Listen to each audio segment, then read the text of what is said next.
Jaya Radha Madhava Bihari.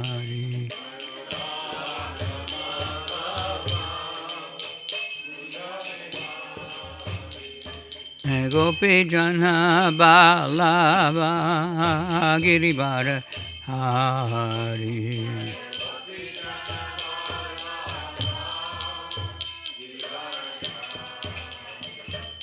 Gopi Jana Balava Girivara Hari.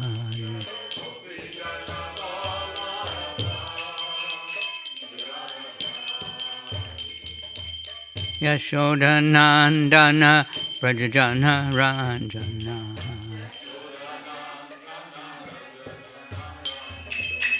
Yashoda Nandana Brajajana Ranjana.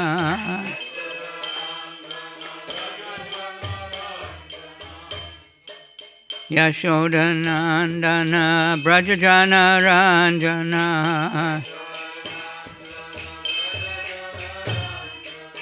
Yashoda Nandana Brajajana Ranjana.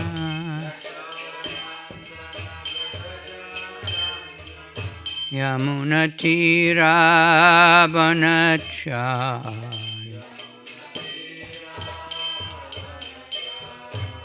Yamuna Tira Banachari.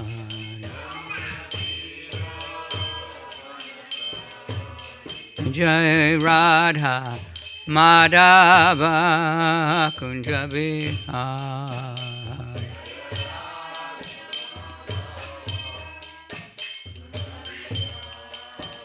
Jai Radha Madhava Kunja Bihari.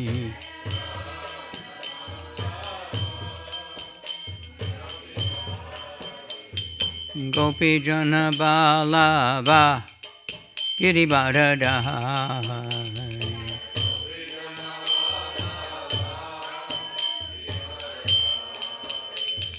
Gopi Jana Balava Girivara Hari.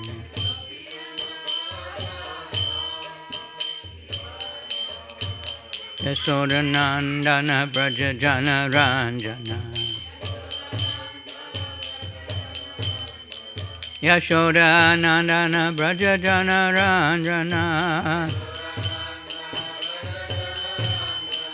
Yamuna Tira Banachari. Yamuna Tira Banachari. Jaya Radha Madhava Kunja Bihari.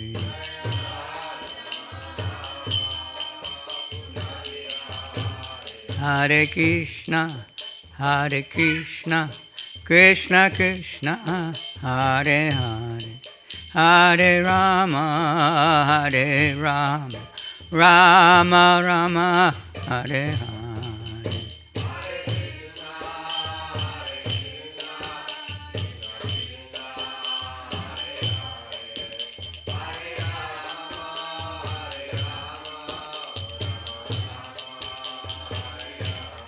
Hare Krishna, Krishna Krishna, Hare Hare, Hare Rama, Rama Rama, Hare Hare.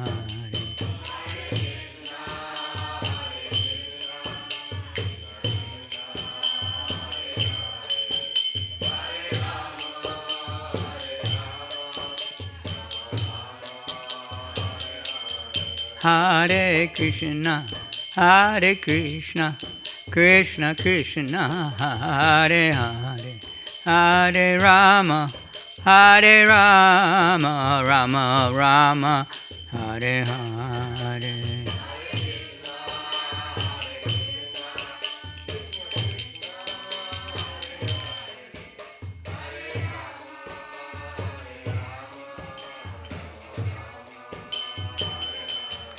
Hare Krishna, Hare Krishna, Krishna Krishna, Hare Hare, Hare Rama, Hare Rama, Rama Rama, Hare Hare.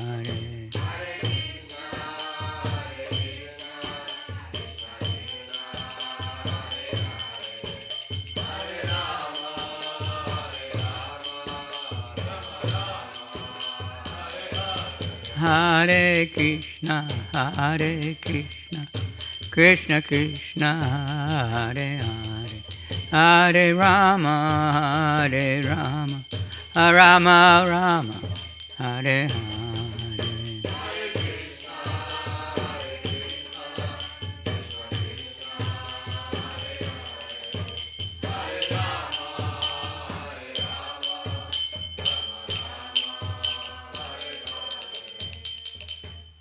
Srimad Bhagavatam ki jai, Gaur Bhaktivinoda ki jai, Hare Hare Bo.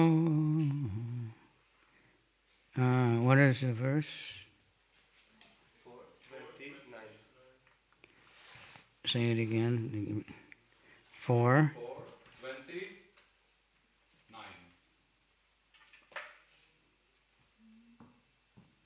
4:29. Om Namo Bhagavate Vasudevaya.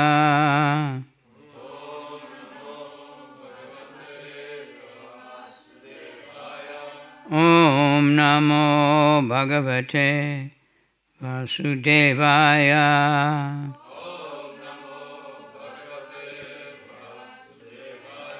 Om Namo Bhagavate Vasudevaya.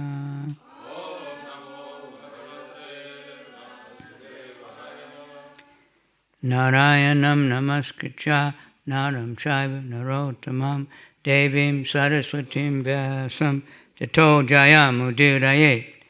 Before reciting the Srimad Bhagavatam, which is our very means of conquest, we first offer our respectful obeisances to Narayan, the personality of Godhead, to Narayan Rishi, the supermost human being, to Mother Saraswati, the goddess of learning, and to Srila Vyasadeva, the author. Nasta prayeshu abhadreshu nityam bhagavata sevaya bhagavat yutama shloke bhaktir bhavati naistiki.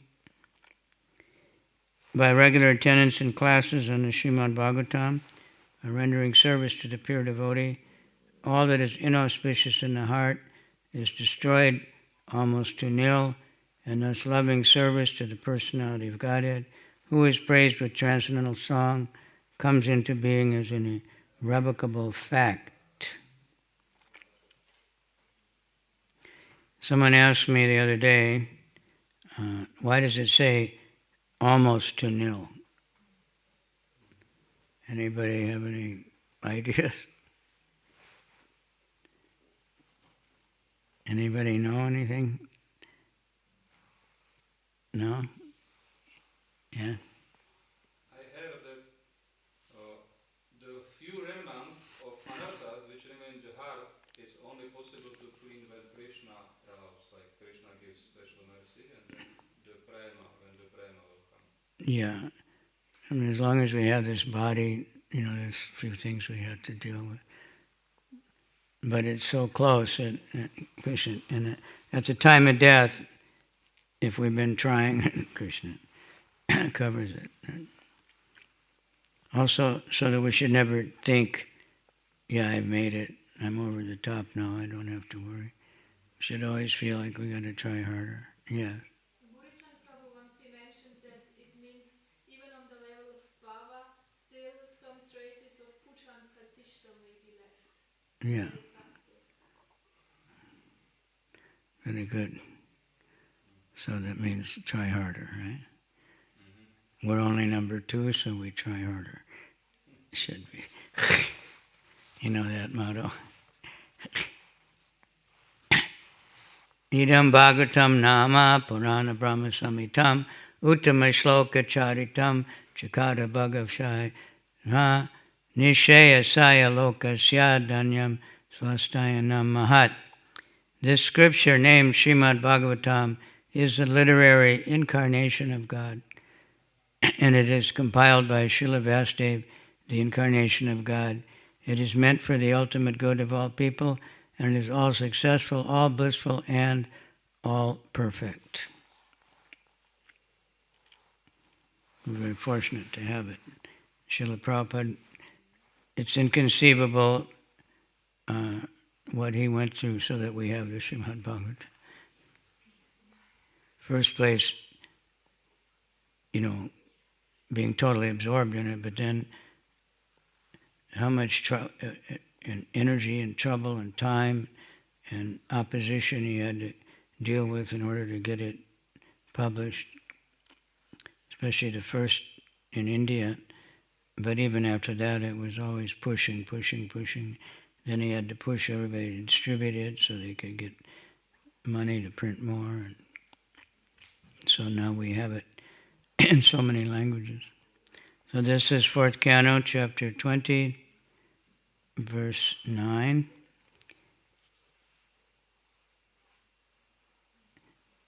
Yat swadharmena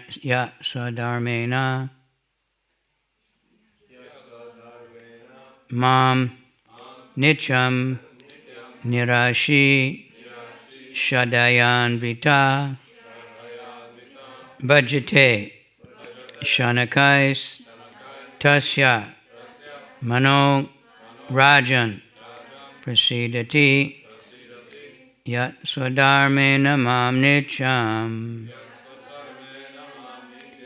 nirashi shadayan vita bhajate shanakaistasya manorajan prasidati yat swadharmena mam nityam nirashi shadayan vita bhajate shanakaistasya manorajan prasidati.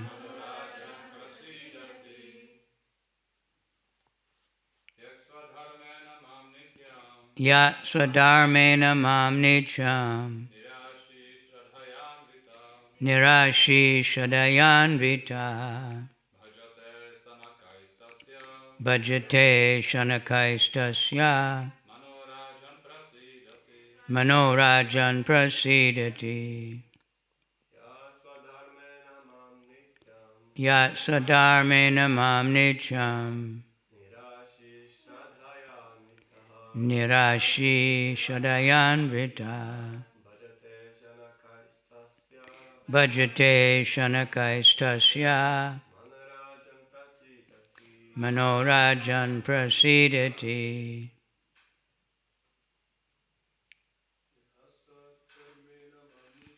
Yat swadharmena mam nityam nirashi shadayan vita bhajate shanakaistasya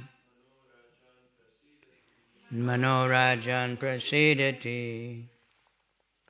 Ladies.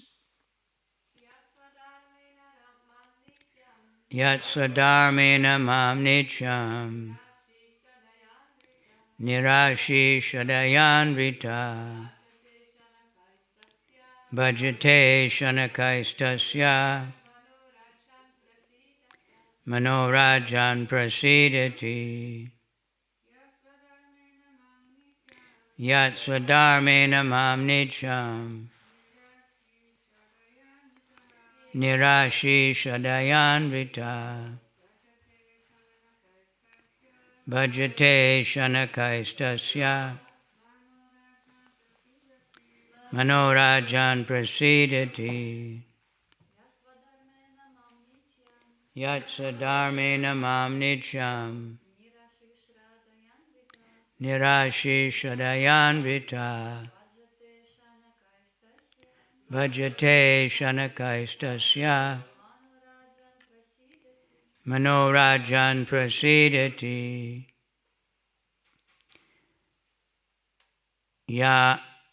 Anyone who swadharmena, by his occupational duties, mam, me, nityam, regularly, nirashi, without any motive, shraddhaya, with faith and devotion, anvita, endowed, bhajate, worships, shanakai, gradually, tasya, his, mana, mind, rajan, O King Prithu, prasidati, becomes fully satisfied.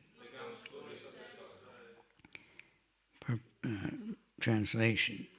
The Supreme Personality of Godhead, Lord Vishnu, continued, My dear King Prithu, when one situated in his occupational duty engages in my loving service without motive for material gain, he gradually becomes very satisfied within. Want to repeat that? This is like almost repeating a lot of the verses in the second chapter of the first canto. My dear King Prithu, when one is situated in his occupational duty, repeat. My dear King Prithu, when one situated in his occupational duty, engages in my loving service without motive for material gain, he gradually becomes very satisfied within. Purport by His Divine Grace, A.C. Bhakti Vedanta Swami Prabhupada Ki Jai. Prabhupada said that anyone can translate, but the purports are his personal ecstasy. Another time he said the purport is our inoffensive chanting.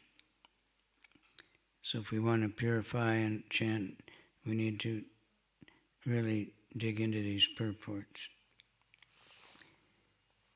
Purport. This verse is also confirmed by the Vishnu Purana. Occupational duties are known as varnashram dharma and apply to the four divisions of material and spiritual life, namely Brahmana, Kshatriya, Vaishya, and Shudra, and Brahmacharya, Grihastha, Vanaprastha, and Sannyas.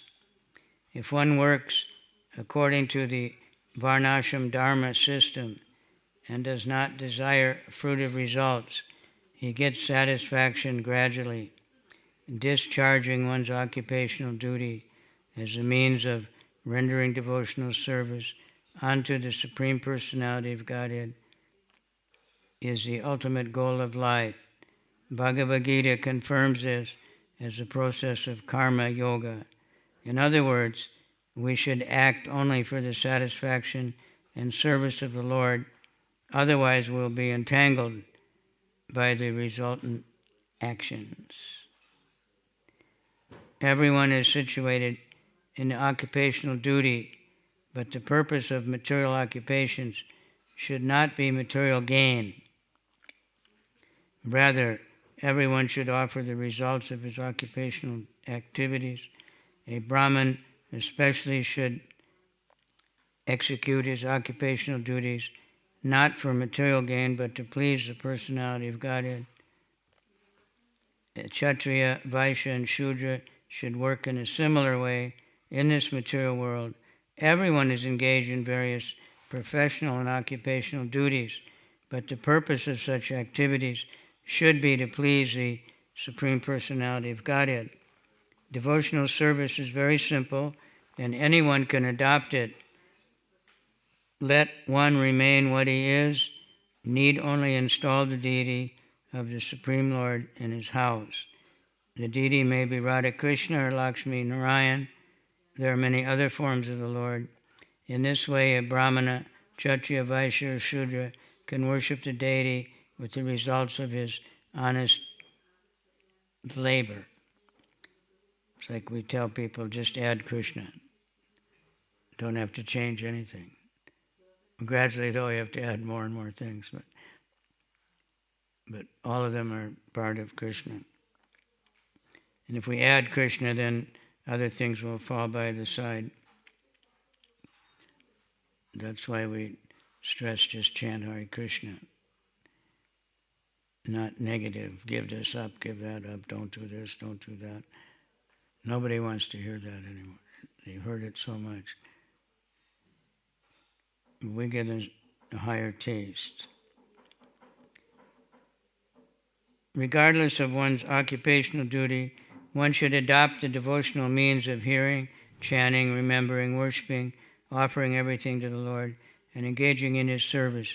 In this way, one can very easily engage himself in the service of the Lord. When the Lord is pleased with one's service, one's mission in life is fulfilled.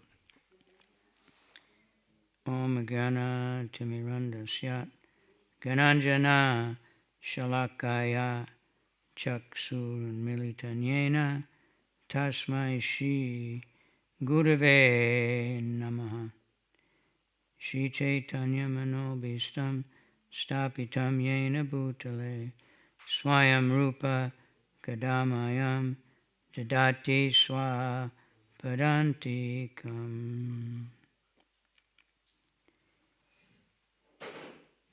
Nama Om Vishnupadaya Krishna Prastaya Bhutale Srimati Bhakti Vedanta Swaminiti Namane Namaste Saraswati Deve Gauravani Pracharane Nirvisesha Sunyavadi Paschatya Desa Tarane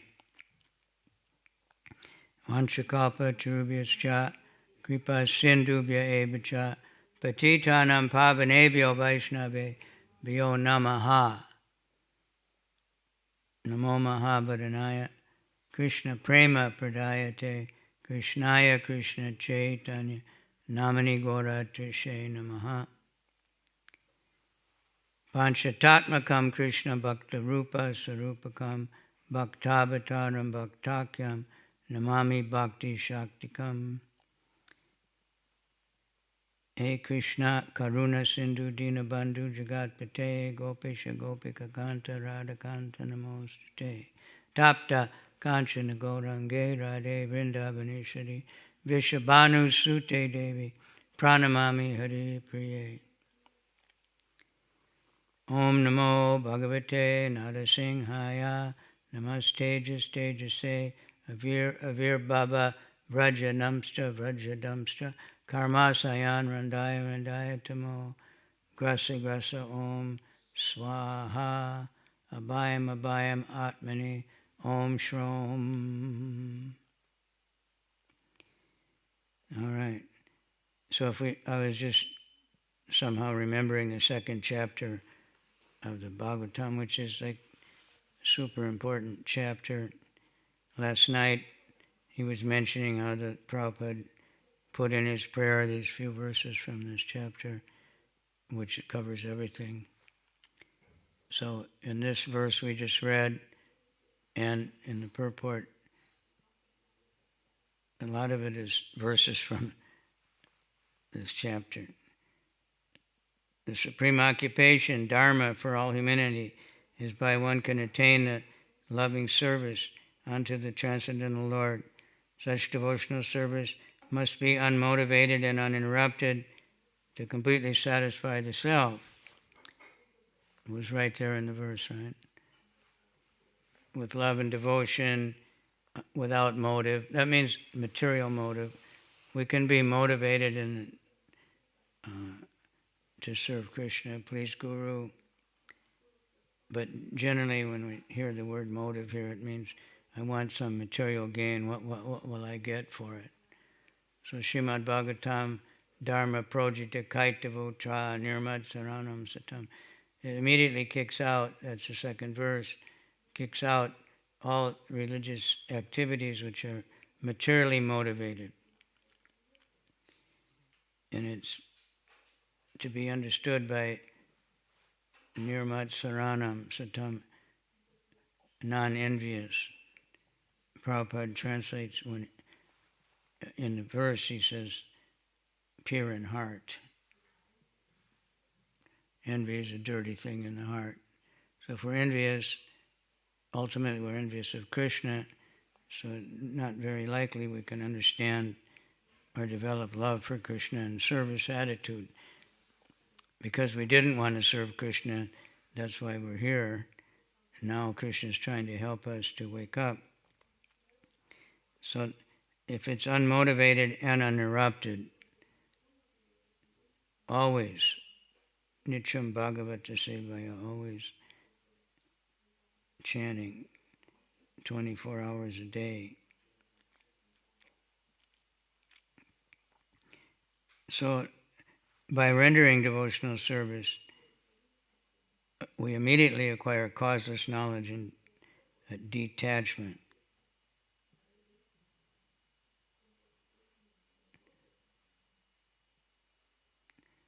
All occupational engagements are certainly meant for ultimate liberation.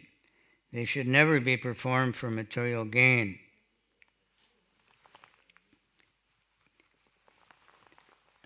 Of course, we get asked, people are materialistic and they say, can we pray to Krishna for material gain? Yeah, you can. It's better than not praying to Krishna. It's not the highest thing. But we can't say, no, you have to surrender everything right now. You have to give it up, bow down, do whatever I tell you. No. Go ahead and chant. And if you just, like Dhruva is an example, he had the biggest material desire ever.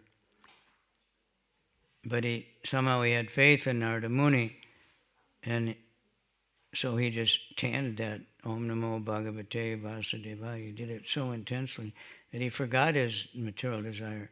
He was just totally absorbed and he was doing deity worship also. And then he just somehow automatically did all those amazing tapasyas. So when the time came, he didn't have any material desire anymore. He didn't have to tell him to give it up, he just gave him a higher taste. So one who's engaged in ultimate devotional service should never use material gain to cultivate sense gratification. So we get, if we're rendering service to Krishna, we may get material gain. Preaching very nicely, you become famous, you get adoration, profit. So it's dangerous in one sense, but we have to give everything to Krishna and keep remembering that people are, because they feel like it's Krishna, they're really giving to Krishna, not to me or not to anyone else. They're giving to Krishna. It's Krishna's mercy, because they're good people. But if we get it, we have to be careful to use it for Krishna. Use everything. Prabhupada, for instance, before he was, when he was first starting out in his adult life, he was becoming very successful. And he tells us that somehow he got the idea, first I'll get rich and then I'll use it to preach, because see all my godbrothers, they're always begging and, so I will help them. But then he said Krishna took away everything.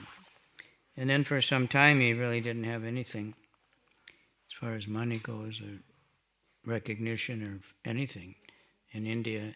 I mean, a few people knew Swamiji or Baba. He wasn't even a Swami in the very beginning.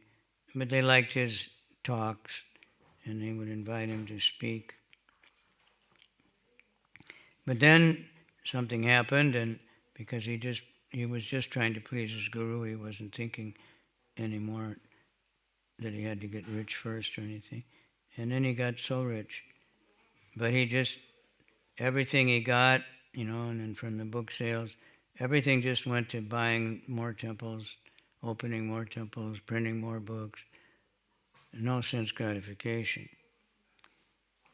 Because if you just read, especially if you read Shyamasundar Prabhu's book in volume 2, and he traveled with Prabhupada in 72, 73, something like that. That was the most intense traveling time. You become totally exhausted just to try to hear about it, what to speak of doing it. To travel so much and spend all night translating the books and all day dealing with, a huge worldwide movement where there's always so many leaks and so many things that have to be fixed. So it's incredible tapasya that Prabhupada did for us.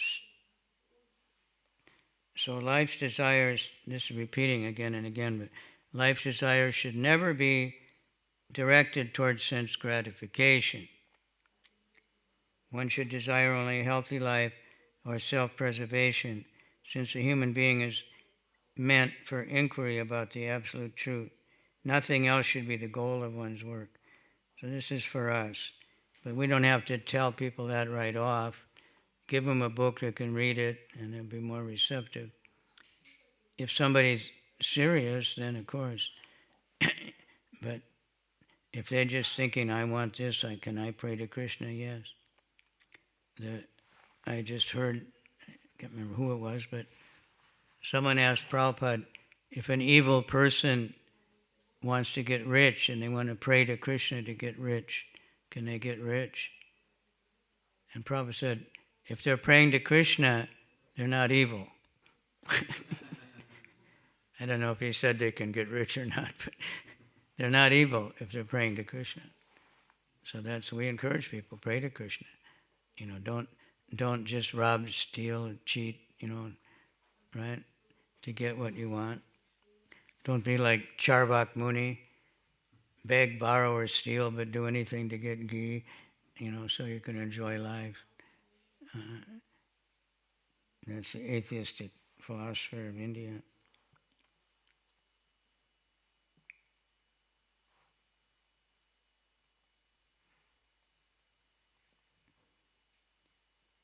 This second chapter is a really amazing chapter of the Bhagavatam.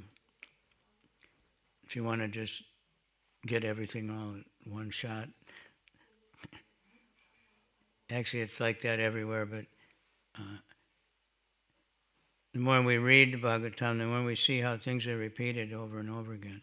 They never get changed, but they're repeated in different circumstances, for different people. Like here, it's Vishnu speaking to King Prithu, who's an incarnation of Vishnu, but it's always the same message. Bhagavad Gita is also the same message. So the more we hear it and repeat it, then the more we can remember it and apply it. Because it's meant to be applied, it's not meant to be just learned. I remember one time it was Christmas Eve or something in London, so I went out and there was hardly anybody around. And one guy was running, quite a nice-looking man, and he was in a hurry. Christmas Eve people are always in a hurry. And somehow I got him to stop. I was chasing him, actually. And he was a philosophy professor from Cambridge or Oxford or something. So then and I was discussing with him a little bit. One interesting, he knew this, Richard Dawkins, that they were in the same university. Richard Dawkins is the most famous atheist. He's kind of stupid atheist, but he's very famous because he's very charming. He said he talks about God more than anybody.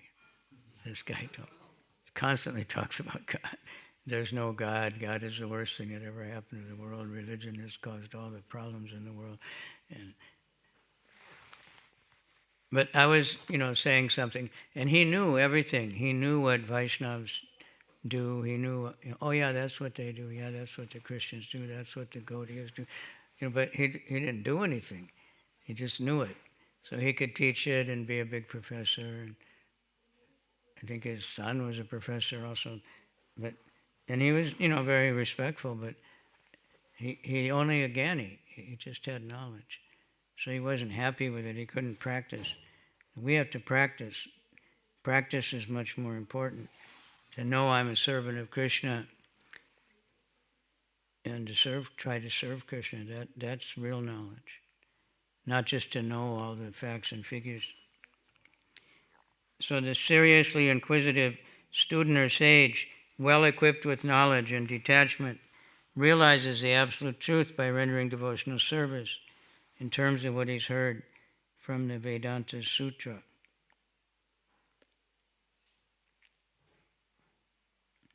And then this next verse, again, it's all in what we just read. O best among the twice born, it is concluded that the highest perfection one can achieve by discharging the duties prescribed for one's own occupation according to caste divisions and orders of life is to please the personality of Godhead. So if you remember, that was exactly what the verse or the purport said, both. To please the personality of Godhead. In the yajna, at least in Mayapur, they always chant, Idam Krishnaya, Idam Namama, right? And then Idam Goraya and Idam Guraya, Gurudevaya. This is for Krishna, it's not for me. We want to work for Krishna's pleasure. But automatically, Krishna reciprocates with much more than we can give him. We can give very little. Prabhupada says how his father said, you can give to Krishna with 2 hands, but he can give back with 10 hands. Also, we can take from Krishna with 2 hands, and he can take it back with 10 hands. He can, if we try to take from Krishna, give me what I want, and he can take away everything, much more than we got from him. But his real business is giving. And so if we can somehow or other, so Varnashram, the basic definition is, everything is somehow being ultimately given to Krishna. Everybody's working in that direction, whatever their occupation, whatever their varna, whatever their ashram is. That's the essence of it. They should be working according to we should be working according to our psychophysical nature or something, according to our aptitudes. When I was in junior high school, they gave us aptitude test. Ever get that? Do you like to do this? Do you like to do that? A long list of things. And then they try to tell you, because at that time they start asking you what do you want to be when you grow up, And then they try to guide you. You should be like that. You should try for this. You should try for that. So there's some idea. In Vedic culture, they had much more, because by astrology and many other factors they could analyze. And the family knew each other, different families, so they could even know what kind of marriage you should get.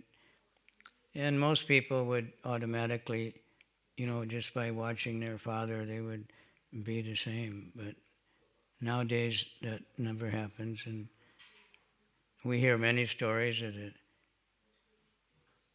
The guy who was carrying the bags in the Bombay train station 2 shifts every day so his daughter could go to the university or something. So, they don't exactly follow the same occupation. And not necessarily, Rishabdev had 100 sons. 9 were the 9 Yogendras, they were Bhagavat preachers, and most of them were Brahmanas, and some of them were Kshatriyas. So even though so we don't know nowadays by birth. I'm thinking about Duryodhana. His grandfather was Vyasadeva, but look what kind of character he was. So that, of course, it's all Krishna Leela, but just to show us something. Prabhupada children, none of them were serious devotees.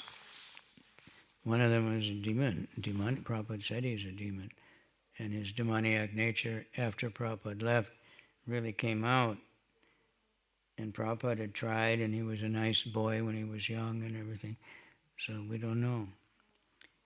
Many people come into the movement and they're very good and everything, and then something happens and they become enemies. They become deprogrammers or something. These things can happen. So, with one pointed attention, one should constantly hear about, glorify and remember and worship the personality of Godhead, who is the protector of the devotees. With sword in hand, intelligent men cut through the binding knots of reactionary work by remembering the personality of Godhead. Who will not pay attention to his message? One class, Prabhupada said, and what is that sword? Hare Krishna, Krishna Krishna, Hare Hare, Hare Rama, Ram Ram. That's the sword of knowledge. It cuts through the labyrinthian knots. It's mentioned many times. The knot in the heart, Shinvatat Sakata Krishna, Punya Shavana Kirtana, Ridyantaksta Yabidrani. It cuts through the knot in the heart when properly heard in chanting. So that means with devotion, heard from the disciplic succession, handed down with one pointed attention. It's like you should make yourself into an arrow and aim yourself at Krishna and chant. I heard Sachinandan Swami say that one time. I was thinking, well, it's far out. But I just read it in some purport somewhere the other day. But the aim is Krishna. There's a famous story from Mahabharata when Dronacharya was teaching archery. And so he put a bird murti up in a tree and said you're supposed to shoot the eye of the bird or the neck of the bird or something. So he called different boys. Do you see the bird? Or do you see the neck of the bird? Oh, yes. And do you see the bird? Yes. Do you see the tree? Yes. Sit down. So a few like that. Then he called Arjuna. Said, Arjuna, do you see the neck of the bird? He said, yes.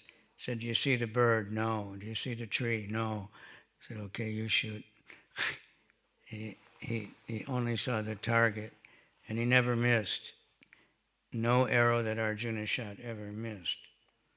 So that's what we have to see. We're after Krishna, and that's what's stressed over and over again.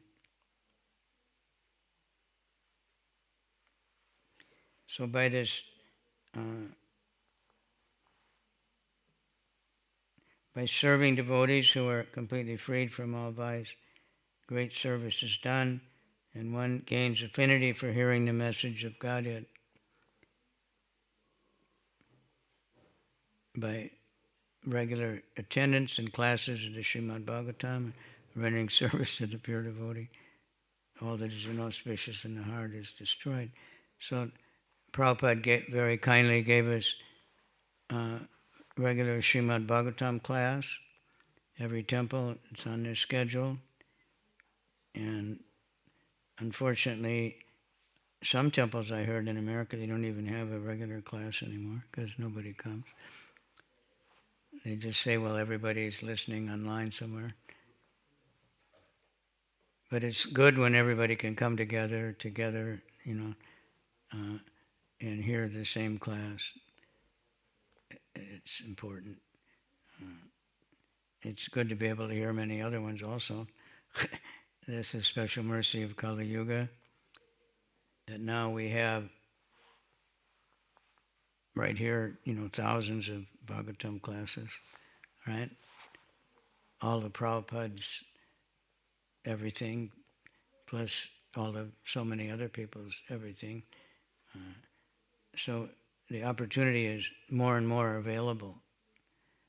but everything else is also more and more available.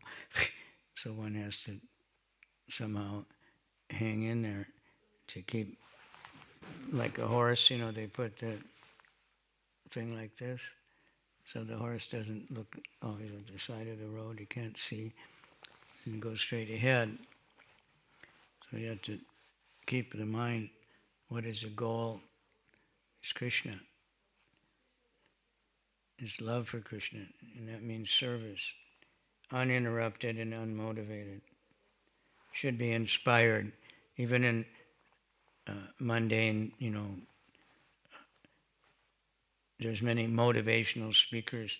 Motivation generally it won't last. You're going to get some result. Inspiration is much better.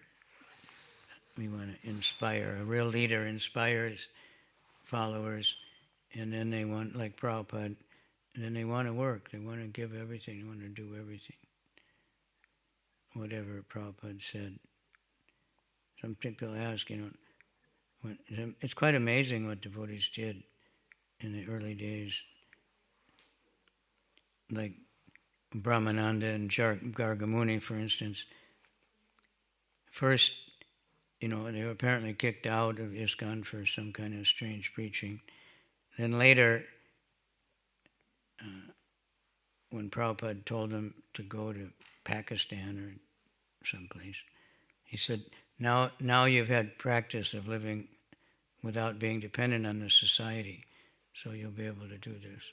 So actually he wasn't kicking them out, he was just training them to exist without, because they were big leaders and had many people doing whatever they said.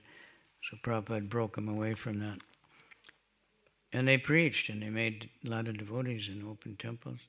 So they went right away to Pakistan, and which part of it now became Bangladesh or something.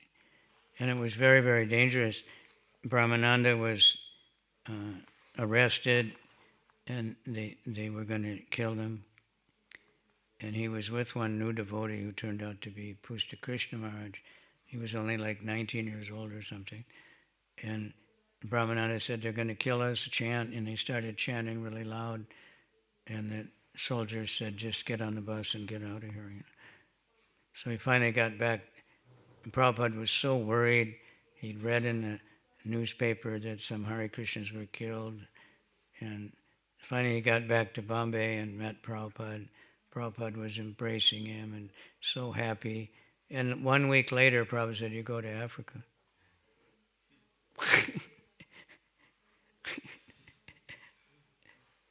So, but they were inspired. They just, okay. No one thought, I can't. Because Prabhupada had so much confidence and faith that Krishna could empower anybody. And it's still going on, and devotees are still getting inspired, still spreading this movement everywhere, and opening more and more temples. So these messages are in themselves virtuous when properly heard and chanted.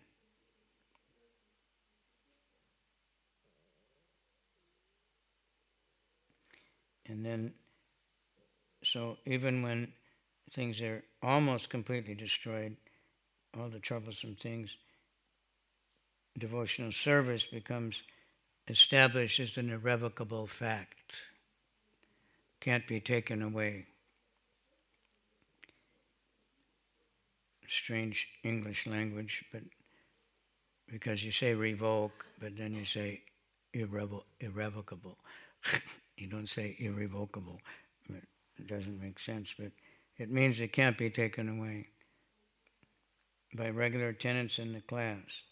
Simple thing. Prabhupada one time, he was in Los Angeles. He'd been there for a long time. So the classes were, of course, well attended. So he was leaving, and Prabhupada liked to be very early to the airport. So the temple president went and said, Prabhupada, it's getting late, we have to go. And Prabhupada said, no, I have to give class. So he came down, very quickly greeted the deity, sat down, and he said, so I'm leaving now for Hawaii, and I'll be back in a few days. And I've just asked everyone to every day attend a class in the Srimad Bhagavatam. And he said, who will be giving class? And he said, Kavicandra. I said, okay, very good. And he left. That was his class. Then a couple months later, he hadn't come back. And devotee wrote and said, Prabhupada, you said you were coming back in a few days. He said, you don't know what the day of Brahma.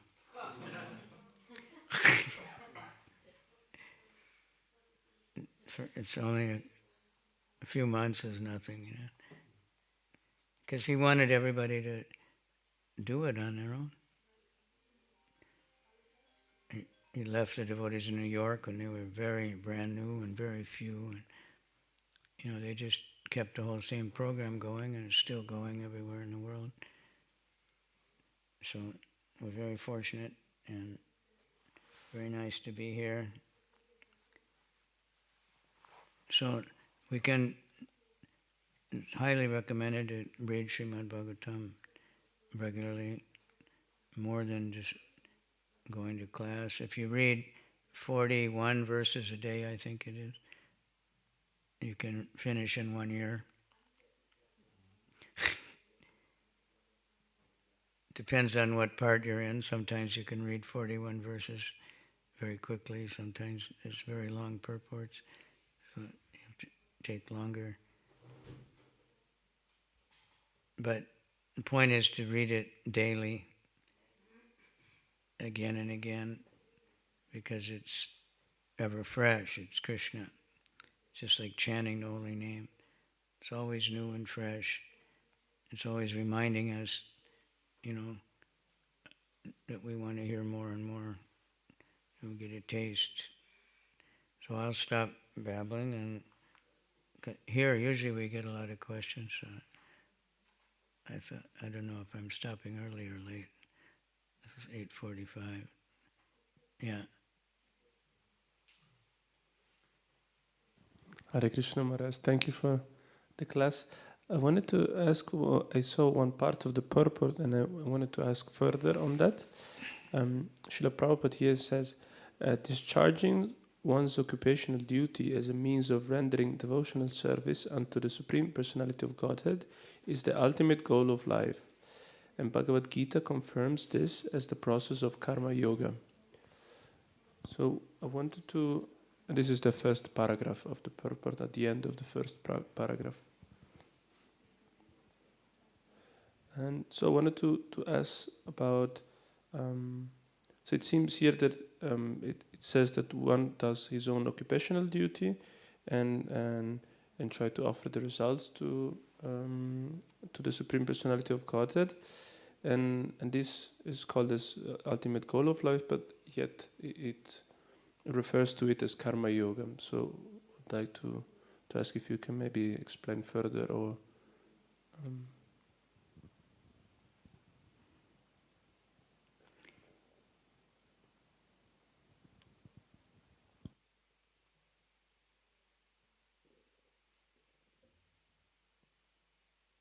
I'm just looking at exactly where are you reading from? the first paragraph of the purport. Yeah. Yeah, so a little bit later. Oh no, it was before everyone. So up.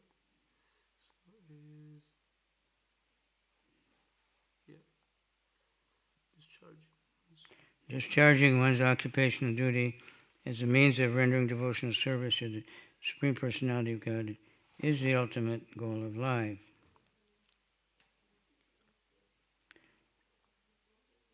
It's Krishna Karma Yoga, not ordinary Karma Yoga. So ultimately, it's giving all the results of our work to Krishna. So when you say Karma Yoga, it can mean Krishna Karma Yoga, which is almost it's a very close step to getting to pure devotional service. So one is working, and the results of the labor are given to Krishna.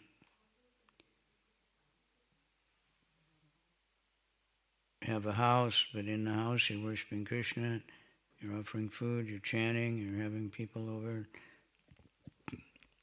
So it's not ordinary karma. Ordinary karma yoga is we do good deeds trying to get some good result for ourselves. But even in that chapter 3, it still mentions giving to Krishna. And in chapter 5, it's all about giving everything for Krishna. So it's a step. You offer the results of your work. You just add Krishna. In other words, you don't have to give up your occupation. You know, you don't have to quit, leave your family, like I've been telling lately. The Bhakti program that I was introduced to. This first time I went to Sunday feast, and I was a little late, so I was the only one left taking prasadam, and they just kept giving more and more. Then the temple president came and said, "You stupid fool, you jerk, you're wasting your life. You know, what are you doing with your life? It's all a stupid waste of, get it. Just join us right now." Many devotees had that experience. But somehow or other, I don't know, we were so burned out on material life or what reason, but said, okay, you're right, give me a few minutes, a few days, a few weeks, But you don't have to give up, everything. But really you do, but it happens all at once. And so there are, someone can be a very, very pure devotee, but working some kind of work or some kind of business. But he's doing it all for Krishna. He's understanding that everything he has is the mercy of Krishna. Everything is meant for Krishna's service. And doing, so if a devotee is supporting his own life, but he's chanting and he's trying to preach and he's hearing Srimad Bhagavatam, then it's all being offered to Krishna. Body, mind, and soul. Not you just run away from home or something. Does that make sense? Yeah. It's just simple for the simple, but... So, and we don't want to get too far over the board that, yeah, la-di-da-di-da, just do whatever you want and chant sometimes and come to the temple once in a while. We have to know that what we want people to cross the bridge, We don't want them to just, that I go across the bridge every once in a while and give them some prasad. We want people to come back, come to Krishna. Bridge preaching can be very nice. In New York, we have some very nice bridge preaching on the Brooklyn Bridge.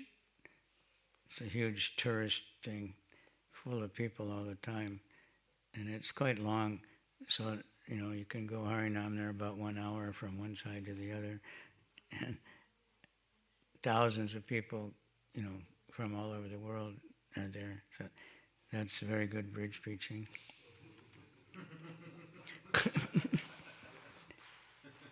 And the Brooklyn Bridge is just very close to the temple. Just actually can walk to it, but I think we take subway 1 or 2 stops. Vishnu John, he convinces them to let us all on for free.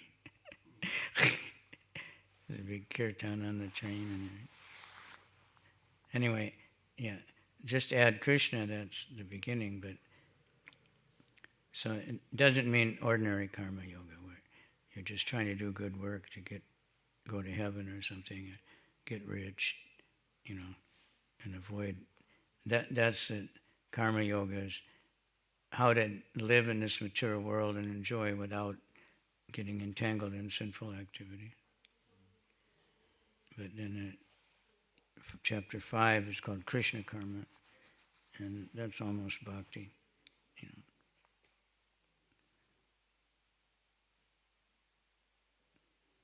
bhakti, the special feature of bhakti is that anyone can do it from any position in society. You don't have to be a sannyasi. You don't have to give up everything. You have to give up the false ego, though. And the idea that I'm this body and it's something wonderful. That's what we have to give up. Anyone else? Comment? President, Mr. President?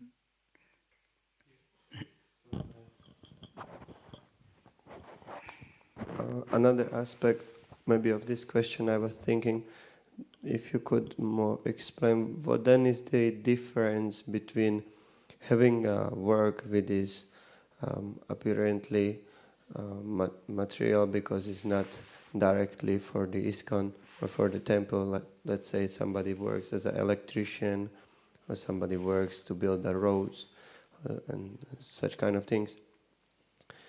So what is the difference, like when he works in this full consciousness that everything belongs to Krishna and I'm trying to preach, and he works in such kind of work, and then we're trying, at least my understanding, we're trying to inspire such people like to come to help out with the like temple building and so on, like to engage more in farming in a farm, work with cows.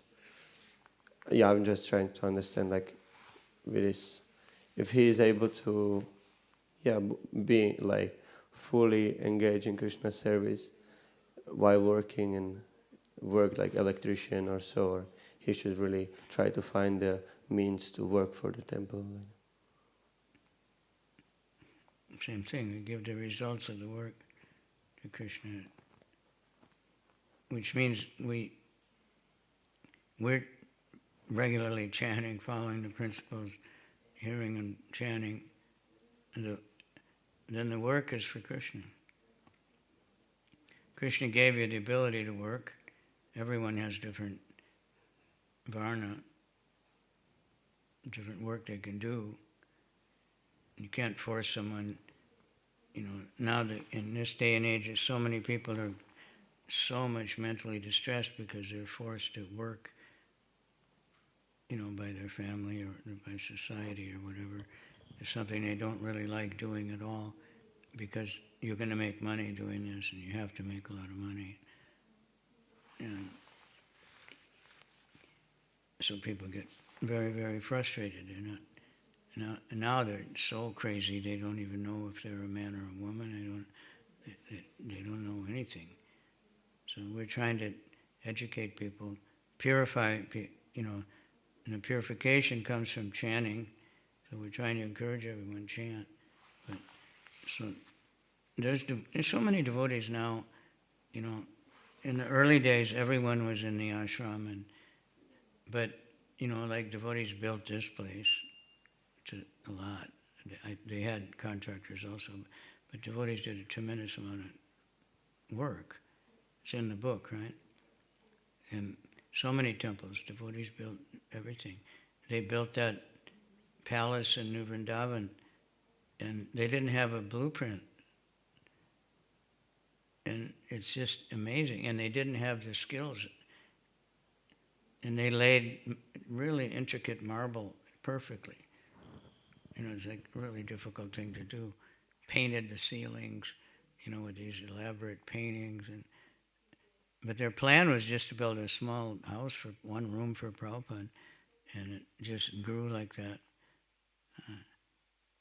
So they were giving everything to Krishna, using their skills, or even Krishna was giving them new skills. And like Prabhupada said, he said, I needed artwork. Krishna sent artists, Krishna sent this, Krishna sent people that could do everything. That's the whole idea, to do it for Krishna. I think I'm a servant of Krishna, So I have this job. Krishna gave me the job. I thank you, Krishna. And I give whatever I can directly to Krishna if I can. Nowadays, many people, they're working and, they don't have any extra money at all after paying their rent, but still they can offer all their food to Krishna, they can chant in their house, they can worship deities in their house. That's what Prabhupada is saying. You can read the Bhagavatam. All right? Gauranga. Gauranga. Just add Krishna. That's the first step. And just keep adding more Krishna, and Krishna will guide us and take care of everything. All right, so it's 9 o'clock. So some temples, they have a sign, "Dear speaker, please finish everything. Question and answers at this time. And if you don't stop at 9 o'clock, this seat will self-destruct or something." Mission impossible. This seat will go underground, will fall through the floors. Okay. Srimad Bhagavatam ki jai. Shri Nishinga Jai Nishinga Jai Jai Nishinga Praladesha Jaya Padma Mukha Padma Bringa. Jai. Very wonderful. Beautiful.